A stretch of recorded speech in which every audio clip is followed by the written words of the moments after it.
రాష్ట్రంలో ఉద్యోగులపై ఒక్కొక్కరిపై ఏసీబీ వరుస సోదాలు అయితే స్టార్ట్ అయినాయి అనమాట.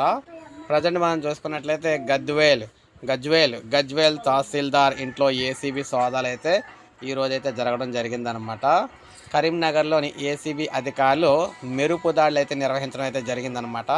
సిద్దిపేట జిల్లా గజ్వేల్ తహసీల్దార్ శ్రావణ్ ఇంట్లో తనిఖీలు చేపట్టారు. ఈ క్రమంలో భారీగా నగదు, కీలక పత్రాలను స్వాధీనం చేసుకున్నట్లు సమాచారం అయితే ఉందన్నమాట. ప్రస్తుతం విచారణ కొనసాగుతూనే ఉంది.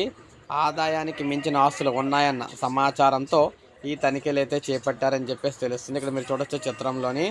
సో ఈ విధంగా వీరైతే ప్రజెంట్ అయితే తనిఖీలు అయితే చేస్తూ ఉన్నారనమాట.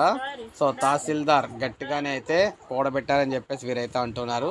సో ఏది ఏమైనా ఏసీబీ సోదాలు అయితే ఆగట్లేదు. ఎక్కడ కూడా సంపాదించిందంతా కూడా మనకి సో ఈ విధంగా అయితే ఏ విధంగా సంపాదించాలంటే వివరాలు అయితే తెలుసుకుంటూ ఉన్నారు. సో ఇది మనకు అప్డేట్. తెలంగాణ ప్రజెంట్ ఉద్యోగులకు సంబంధించి తాజా అప్డేట్.